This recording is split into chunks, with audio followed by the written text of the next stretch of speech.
Gilles Deleuze. Postdata sobre las sociedades de control. 1. Historia. Foucault situó las sociedades disciplinarias en los siglos XVIII y XIX. Estas sociedades alcanzan su apogeo a principios del XX, y proceden a la organización de los grandes espacios de encierro. El individuo no deja de pasar de un espacio cerrado a otro, cada uno con sus leyes. Primero la familia, después la escuela, acá ya no estás en tu casa, después el cuartel, acá ya no estás en la escuela, después la fábrica, de tanto en tanto el hospital, y eventualmente la prisión, que es el lugar de encierro por excelencia. Es la prisión la que sirve de modelo analógico. La heroína de Europa 51 puede exclamar, cuando ve a unos obreros: ¿me pareció ver a unos condenados? Foucault analizó muy bien el proyecto ideal de los lugares de encierro, particularmente visible en la fábrica. Concentrar, repartir en el espacio, ordenar en el tiempo, componer en el espacio-tiempo una fuerza productiva cuyo efecto debe ser superior a la suma de las fuerzas elementales. Pero lo que Foucault también sabía era la brevedad del modelo. Sucedía a las sociedades de soberanía, cuyo objetivo y funciones eran muy otros: recaudar más que organizar la producción, decidir la muerte más que administrar la vida. La transición se hizo progresivamente, y Napoleón parecía operar la gran conversión de una sociedad a otra. Pero las disciplinas a su vez sufrirían una crisis, en beneficio de nuevas fuerzas que se irían instalando lentamente, y que se precipitarían tras la Segunda Guerra Mundial. Las sociedades disciplinarias eran lo que ya no éramos, lo que dejábamos de ser. Estamos en una crisis generalizada de todos los lugares de encierro: prisión, hospital, fábrica, escuela, familia. La familia es un interior en crisis como todos los interiores, escolares, profesionales, etc. Los ministros competentes no han dejado de anunciar reformas supuestamente necesarias. Reformar la escuela, reformar la industria, el hospital, el ejército, la prisión. Pero todos saben que estas instituciones están terminadas, a más o menos corto plazo. Solo se trata de administrar su agonía y de ocupar a la gente hasta la instalación de las nuevas fuerzas que están golpeando la puerta. Son las sociedades de control las que están reemplazando a las sociedades disciplinarias. Control es el nombre que Burroughs propone para designar al nuevo monstruo, y que Foucault reconocía como nuestro futuro próximo. Paul Virilio no deja de analizar las formas ultrarrápidas de control al aire libre, que reemplazan a las viejas disciplinas que operan en la duración de un sistema cerrado. No se trata de invocar las producciones farmacéuticas extraordinarias, las formaciones nucleares, las manipulaciones genéticas, aunque estén destinadas a intervenir en el nuevo proceso. No se trata de preguntar cuál régimen es más duro, o más tolerable, ya que en cada uno de ellos se enfrentan las liberaciones y las servidumbres. Por ejemplo, en la crisis del hospital como lugar de encierro, la sectorización, los hospitales de día, la atención a domicilio pudieron marcar al principio nuevas libertades, pero participan también de mecanismos de control que rivalizan con los más duros encierros. No se trata de temer o de esperar, sino de buscar nuevas armas. 2. Lógica. Los diferentes internados o espacios de encierro por los cuales pasa el individuo son variables independientes. Se supone que uno empieza desde cero cada vez, y el lenguaje común de todos esos lugares existe, pero es analógico. Mientras que los diferentes aparatos de control son variaciones inseparables, que forman un sistema de geometría variable cuyo lenguaje es numérico, lo cual no necesariamente significa binario. Los encierros son moldes, módulos distintos, pero los controles son modulaciones, como un molde autodeformante que cambiaría continuamente, de un momento al otro, o como un tamiz cuya malla cambiaría de un punto al otro. Esto se ve bien en la cuestión de los salarios. La fábrica era un cuerpo que llevaba a sus fuerzas interiores a un punto de equilibrio. Lo más alto posible para la producción, lo más bajo posible para los salarios. Pero, en una sociedad de control, la empresa ha reemplazado a la fábrica, y la empresa es un alma, un gas. Sin duda la fábrica ya conocía el sistema de primas, pero la empresa se esfuerza más profundamente por imponer una modulación de cada salario, en estados de perpetua metastabilidad que pasan por desafíos, concursos y coloquios extremadamente cómicos. Si los juegos televisados más idiotas tienen tanto éxito es porque expresan adecuadamente la situación de empresa. La fábrica constituía a los individuos en cuerpos, por la doble ventaja del patrón que vigilaba a cada elemento en la masa, y de los sindicatos que movilizaban una masa de resistencia. Pero la empresa no cesa de introducir una rivalidad inexplicable como sana emulación, excelente motivación que opone a los individuos entre ellos y atraviesa a cada uno, dividiéndolo en sí mismo. El principio modular del salario al mérito no ha dejado de tentar a la propia educación nacional. En efecto, así como la empresa reemplaza a la fábrica, la formación permanente tiende a reemplazar a la escuela, y la evaluación continua al examen. Lo cual constituye el medio más seguro para librar la escuela a la empresa. En las sociedades de disciplina siempre se estaba empezando de nuevo, de la escuela al cuartel, del cuartel a la fábrica, mientras que en las sociedades de control nunca se termina nada. La empresa, la formación, el servicio son los estados metastables y coexistentes de una misma modulación, como un deformador universal.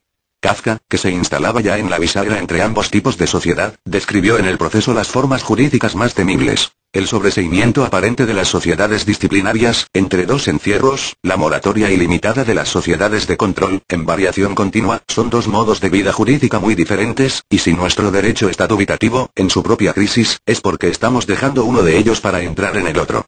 Las sociedades disciplinarias tienen dos polos: la firma, que indica el individuo, y el número de matrícula, que indica su posición en una masa. Porque las disciplinas nunca vieron incompatibilidad entre ambos, y porque el poder es al mismo tiempo masificador e individualizador, es decir que constituye en cuerpo a aquellos sobre los que se ejerce, y moldea la individualidad de cada miembro del cuerpo. Foucault veía el origen de esa doble preocupación en el poder pastoral del sacerdote, el rebaño y cada uno de los animales, pero el poder civil se haría, a su vez, pastor laico, con otros medios. En las sociedades de control, por el contrario, lo esencial no es ya una firma ni un número, sino una cifra. La cifra es una contraseña, mientras que las sociedades disciplinarias son reglamentadas por consignas, tanto desde el punto de vista de la integración como desde el de la resistencia. El lenguaje numérico del control está hecho de cifras, que marcan el acceso a la información, o el rechazo. Ya no nos encontramos ante el par masa-individuo. Los individuos se han convertido en individuos, y las masas, en muestras, datos, mercados o bancos. Tal vez sea el dinero lo que mejor expresa la diferencia entre las dos sociedades, puesto que la disciplina siempre se remitió a monedas moldeadas que encerraban oro como número patrón, mientras que el control refiere a intercambios flotantes, modulaciones que hacen intervenir como cifra un porcentaje de diferentes monedas de muestra.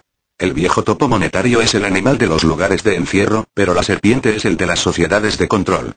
Hemos pasado de un animal a otro, del topo a la serpiente, en el régimen en el que vivimos, pero también en nuestra forma de vivir y en nuestras relaciones con los demás. El hombre de las disciplinas era un productor discontinuo de energía, pero el hombre del control es más bien ondulatorio, en órbita sobre un haz continuo. Por todas partes, el surf ha reemplazado a los viejos deportes. Es fácil hacer corresponder a cada sociedad distintos tipos de máquinas, no porque las máquinas sean determinantes sino porque expresan las formas sociales capaces de crearlas y utilizarlas. Las viejas sociedades de soberanía manejaban máquinas simples, palancas, poleas, relojes. Pero las sociedades disciplinarias recientes se equipaban con máquinas energéticas, con el peligro pasivo de la entropía y el peligro activo del sabotaje. Las sociedades de control operan sobre máquinas de tercer tipo, máquinas informáticas y ordenadores cuyo peligro pasivo es el ruido y el activo la piratería o la introducción de virus. Es una evolución tecnológica pero, más profundamente aún, una mutación del capitalismo. Una mutación ya bien conocida, que puede resumirse así. El capitalismo del siglo XIX es de concentración, para la producción, y de propiedad.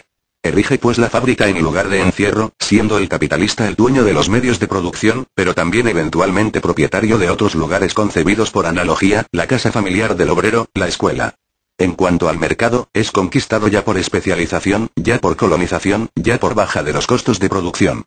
Pero, en la situación actual, el capitalismo ya no se basa en la producción, que relega frecuentemente a la periferia del tercer mundo, incluso bajo las formas complejas del textil, la metalurgia o el petróleo. Es un capitalismo de superproducción. Ya no compra materias primas y vende productos terminados. Compra productos terminados a montapiezas. Lo que quiere vender son servicios, y lo que quiere comprar son acciones. Ya no es un capitalismo para la producción, sino para el producto, es decir para la venta y para el mercado. Así, es esencialmente dispersivo, y la fábrica ha cedido su lugar a la empresa. La familia, la escuela, el ejército, la fábrica ya no son lugares analógicos distintos que convergen hacia un propietario, estado o potencia privada, sino las figuras cifradas, deformables y transformables, de una misma empresa que solo tiene administradores. Incluso el arte ha abandonado los lugares cerrados para entrar en los circuitos abiertos de la banca. Las conquistas de mercado se hacen por temas de control y no ya por formación de disciplina, por fijación de cotizaciones más aún que por baja de costos, por transformación del producto más que por especialización de producción. El servicio de venta se ha convertido en el centro o el alma de la empresa. Se nos enseña que las empresas tienen un alma, lo cual es sin duda la noticia más terrorífica del mundo. El marketing es ahora el instrumento del control social, y forma la raza impúdica de nuestros amos. El control es a corto plazo y de rotación rápida, pero también continuo e ilimitado, mientras que la disciplina era de larga duración, infinita y discontinua. El hombre ya no es el hombre encerrado, sino el hombre endeudado.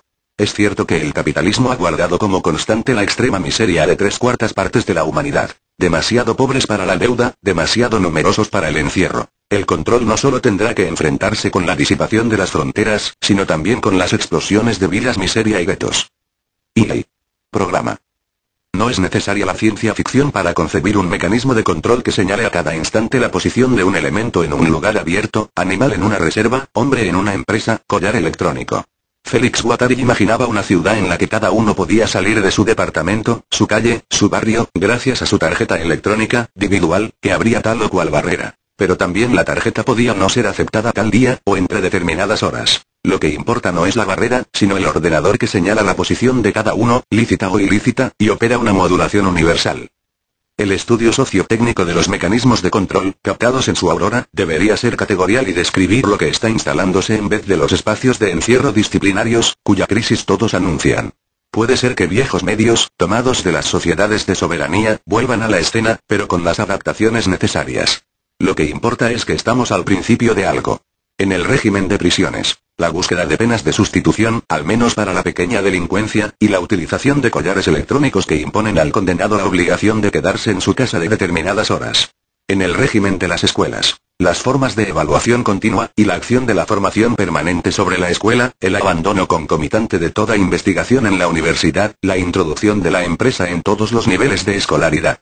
En el régimen de los hospitales, la nueva medicina sin médico ni enfermo que diferencia a los enfermos potenciales y las personas de riesgo, que no muestra, como se suele decir, un progreso hacia la individualización, sino que sustituye el cuerpo individual o numérico por la cifra de una materia individual que debe ser controlada. En el régimen de la empresa, los nuevos tratamientos del dinero, los productos y los hombres, que ya no pasan por la vieja forma fábrica. Son ejemplos bastante ligeros, pero que permitirían comprender mejor lo que se entiende por crisis de las instituciones, es decir, la instalación progresiva y dispersa de un nuevo régimen de dominación.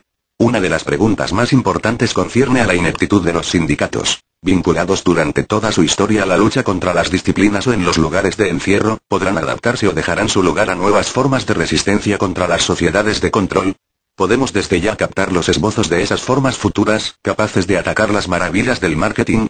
Muchos jóvenes reclaman extrañamente ser motivados, piden más cursos, más formación permanente. A ellos corresponde descubrir para qué se los usa, como sus mayores descubrieron no sin esfuerzo la finalidad de las disciplinas.